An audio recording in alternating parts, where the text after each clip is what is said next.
بالله السميع العليم من الشيطان الرجيم بسم الله الرحمن الرحيم. Well, we just did what I was going to talk about, which was dhikr. And we did it on the tongue, and then we reduced the volume and we did it in the heart. And then for a nanosecond, we all dove into the sir, into the innermost. I feel it's somewhat impertinent to be sitting here to say anything. What can one add to this incredible feast of sharing that we've all been partaking of, made possible by the generosity of Abdul Hadi and Sheikh Muslim and all of you. Alhamdulillah, shukrillah. So I was asking some friends, what should I talk about? And someone said dhikr. And the whole gathering has been a dhikr. So I feel somewhat like Mullah Nasruddin, put in that same position of being asked to do the Jummah khutbah, and he asks everybody, my friends, do you know what I'm going to talk to you about today? And they all say no. He says, then what is the point of talking to you? And then, so the next Jum'ah, again they invite Mullah Nasruddin to give the khutbah, and he says, my friends, do you know what I'm going to talk to you about today? And everybody thinks, well, we're not going to say no, we're going to say yes. So everyone said yes. So he said, then you already know what I want to say. That's where I feel I'm at.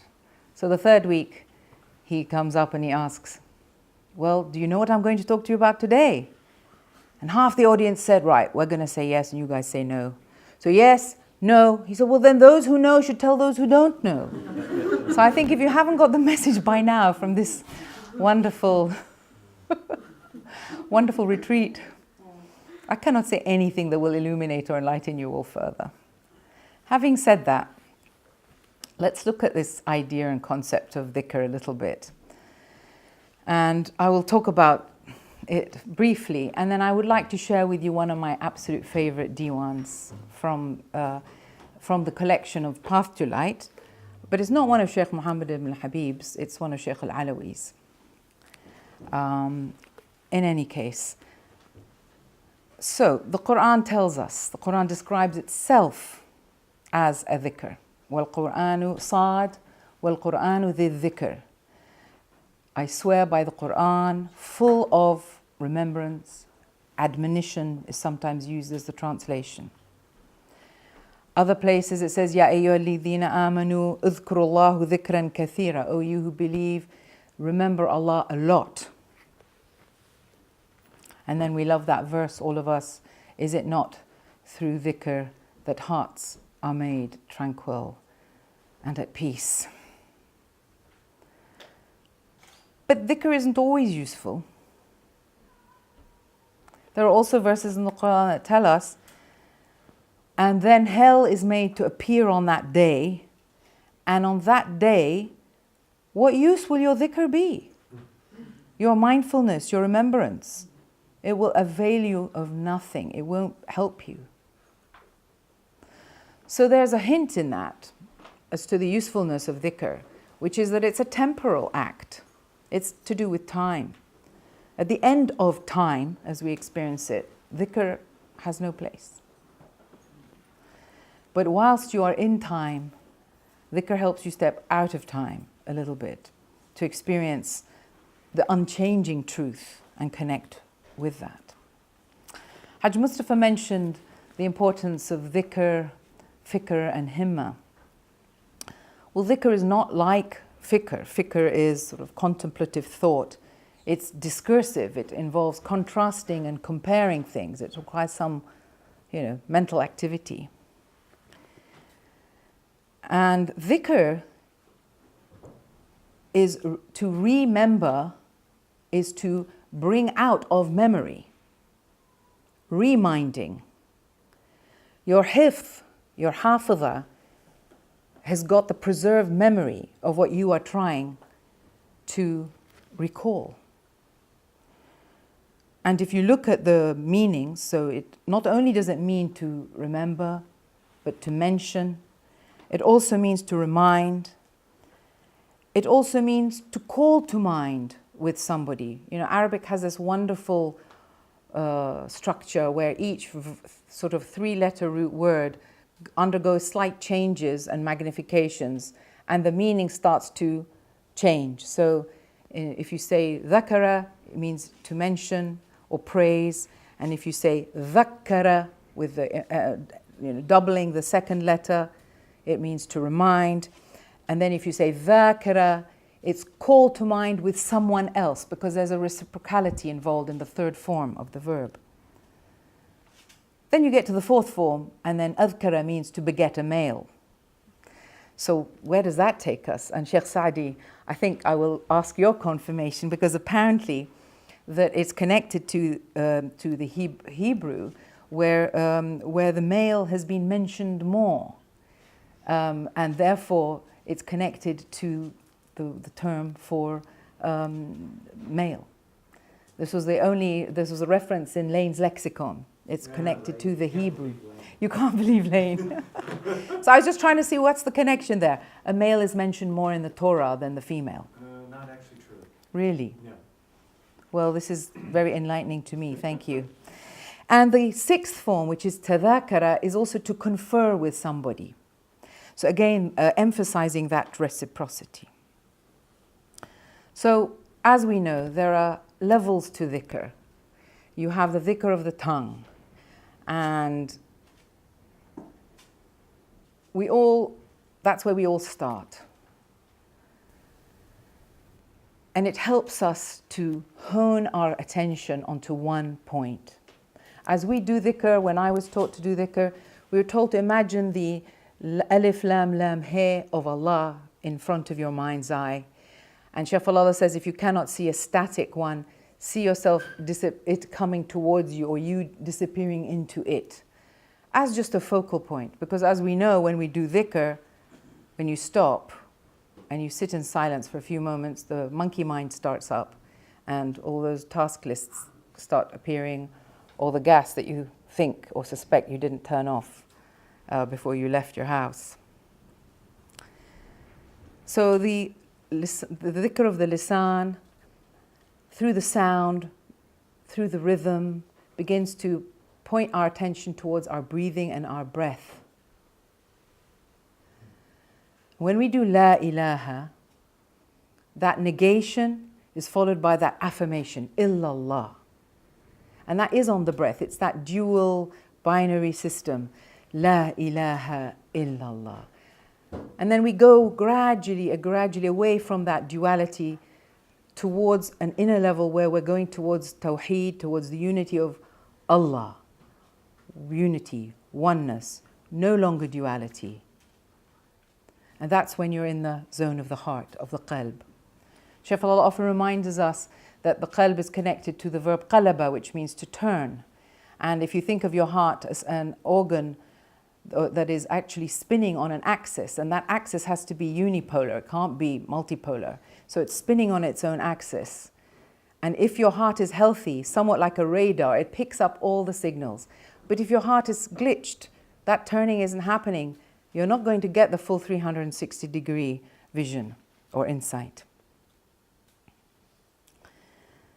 So as you concentrate in your dhikr and as you begin to lose yourself in that rhythm, it gradually dissolves the veils of yourself. It penetrates those accretions, the you-ness, your self-identification, and it reveals what is already there, what you're trying to recall, which is the Nur Ilahi, which is the Ruh, which is the Ruh from Amr Rabbi, the Ruh from your Lord.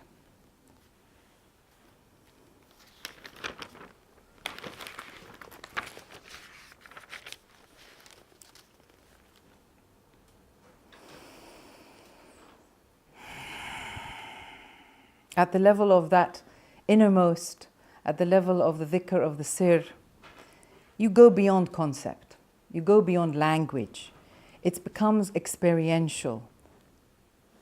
And just as Rasulullah was sort of on his Isra, on his Mi'raj, didn't stop at any of the marhalas that he reached and carried on and on and on. قَابَ قَوْسَيْنِ وَأَدْنَى. We too must not stop to be mesmerized by the lights, by any visions. Keep going back to that single pointedness until you dissolve, because even what you see or might experience of dhikr can become a distraction. Ibn Arabi said, بِذِكْرِ اللَّهِ تَزْدَادُ الذُّنُوبُ. By the dhikr of Allah, sins are increased. وَتَنْغَلِقُ الْأَبْصَارُ وَالْقُلُوبُ. And the hearts and the insights are locked by dhikr. Remembrance is doing this. وَتَرْكُ الذِّكْرِ أَحْسَنُ مِنْهُ حَالًا. And leaving, abandoning dhikr is better in every state. لِأَنَّ الشَّمْسُ لَيْسَ لَهُ غُرُوبُ. Because there is no setting of the sun.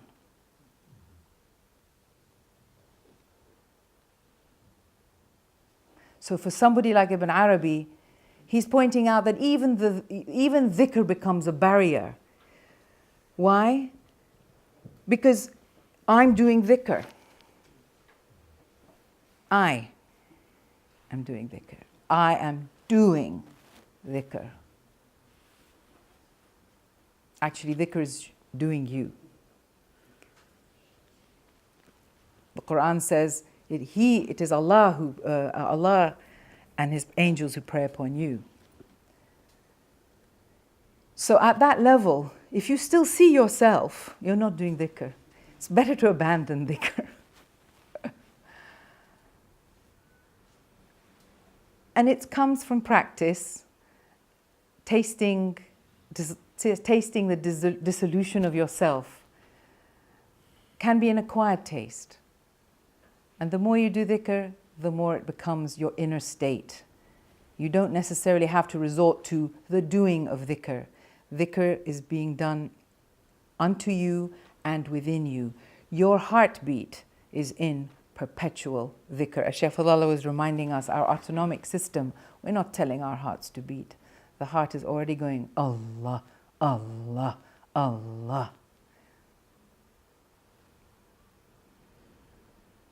So I pray that as we do our dhikrs, we cease to notice anything other than nothing.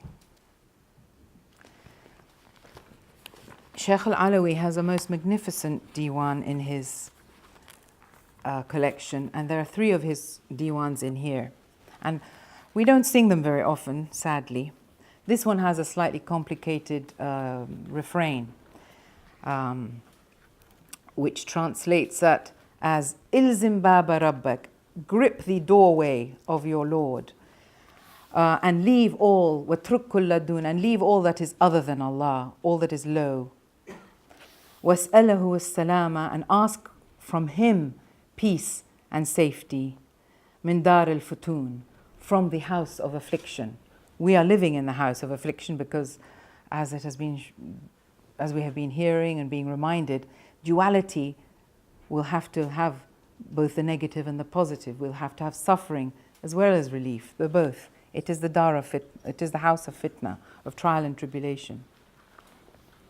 So with your permission, I'll sing it for you and then also read you the English. I won't do the refrain. اقدم يا معنى إن رومت الدواء واسأل وتمنى عنا ما تهوى. Advance, O you in difficulty, if you desire the remedy. Ask and desire what you love from us. فما ترى منا حق وسواه فمعنا معنا بالكل احتوى.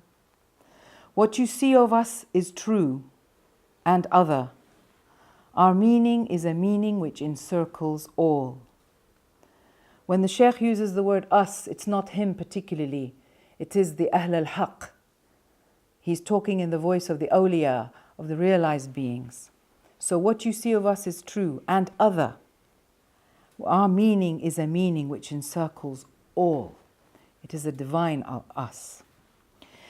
جاهدنا فكنا فوق المستوى فبالضعف نلنا جميع القوى. We strove, جاهدنا, so we were above the standard. By weakness we obtained all the powers. فبالضعف نلنا جميع القوى. We didn't attain all the powers through strength. By weakness, by negation, by admitting your nothingness. عن الكون تهنا وكل السوى فحاشا ولسنا من أهل الدعوى.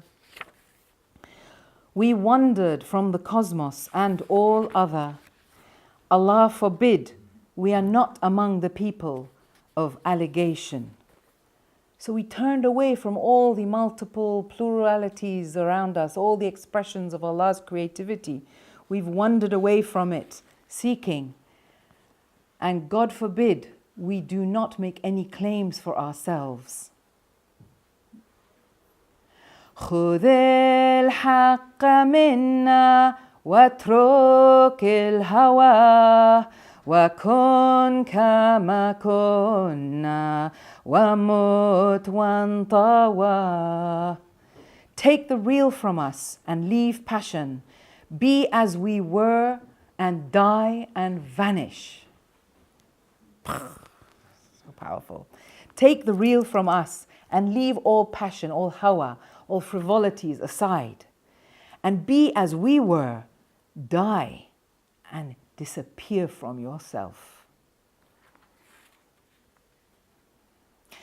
وغب بنا عنا بوادي طوى طاب الأصل منا والفرع استوى. Withdraw from us, by us, to the valley of Tuwa. Our root is good and the branch is level. You take off your sandals in that valley. You come with nothing of yourself. فواصلنا جنة طاب للنجوى تهيأ للحسنى واشرب كي تروى. Our arrival is a garden, pleasant for intimate conversation, najwa. Prepare for beauty and drink in order to be quenched. وإلا فاتركنا في حيز النوى وإذا لم تجعلنا طبا للجوى كل امرئ منا له ما نوى. If not, if you don't do all of this, then leave us in the distance. If you do not make us the medicine for ardent passion, every man among us has what he intends. So, Shafadullah was saying, it doesn't matter, if you don't get it now, you'll get it at the point of death. Everybody will get what they intend. Everybody will get their niyat fulfilled. Ala shakilatihi, the form of your desires and your passions. So be careful what you desire. Remind yourself, what's the worst that can happen? If you sit with Shaykh Fadlallah, you can be in this argument with him. What's the worst can happen? You can give your excuse. So if this happens, then what's the worst can happen? And then on and on and on till you die.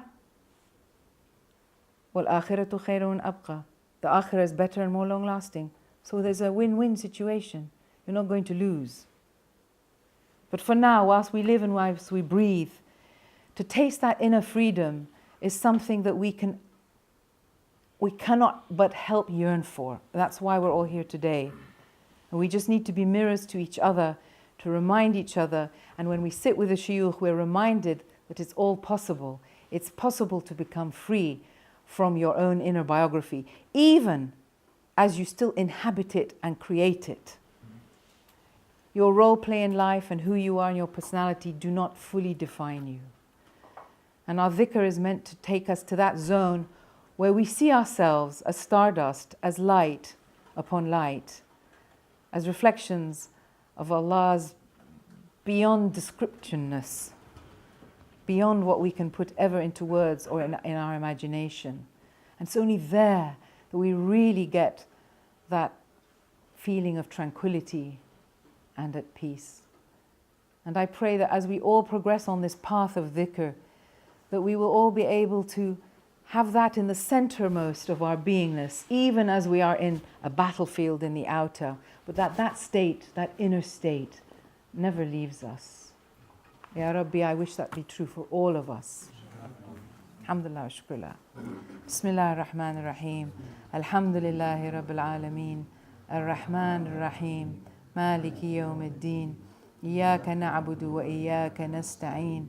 اهدنا الصراط المستقيم صراط الذين أنعمت عليهم غير المغضوب عليهم ولا الضالين سبحان ربك رب العزة عما يصفون وسلام على المرسلين والحمد لله رب العالمين.